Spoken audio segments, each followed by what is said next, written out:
We all feel very lucky and very blessed that we have this opportunity to look back at the planet.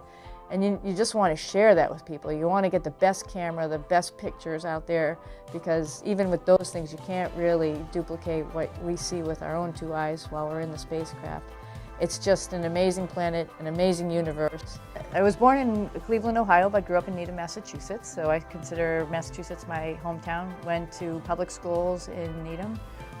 At the time, I thought it was sort of a small school. We graduated with about 500 people, so hence I've learned it's not such a small school. Went to school, and of course I had a brother and a sister. They're both older than me. They both did very good in school, so I was expected to do very good as well as all the teachers in high school. Oh, I know your brother, I know your sister. So of course you have to do well too. So I did pretty good in high school.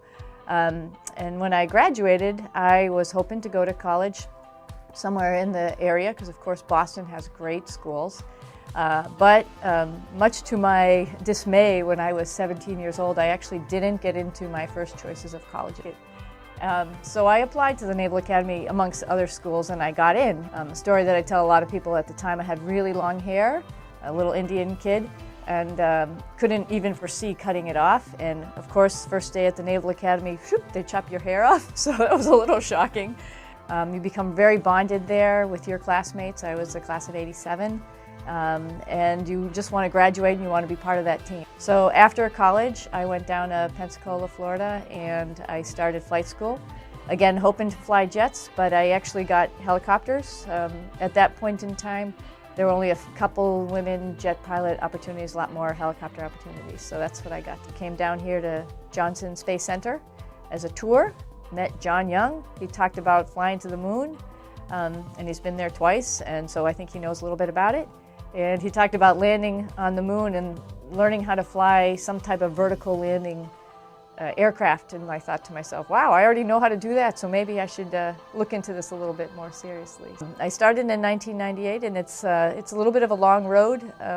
First couple of years are ASCAN training, astronaut candidate training, where you just sort of learn about spacecraft, you learn about your classmates, you learn about the different aspects of flying in space, like EVAs and spacewalks and robotic operations. In 2003, I was asked to be part of a long-duration mission to the International Space Station, and I was like amazed. I went up on the Space Shuttle Discovery on STS-116. They dropped me off at the space station like a school bus drops kids off, and 6 months later another school bus, Atlantis STS-117, came and picked me back up. And in the meantime, while we were up there, we were at a stage where right in the middle of constructing the space station, so lots of things were dynamically changing on the space station, meaning physical parts and pieces. We ended up doing 4 spacewalks while I was up there. I finally got to go back to space again 5 years later in 2012. I went up this time on a Russian Soyuz vehicle and came back on the same one, because we use Soyuz more like a lifeboat versus a school bus to transfer people and parts and stuff like that. And I got to be the commander of Expedition 33. Flew with a Japanese guy, Aki Hoshide, and also a Russian guy, Yuri Malenchenko. My good buddies, as well as seeing other groups of Soyuz crews coming in beforehand and after. So pretty busy time frame again. This time the space station was completely constructed, so it's a huge working laboratory with all of our international partners.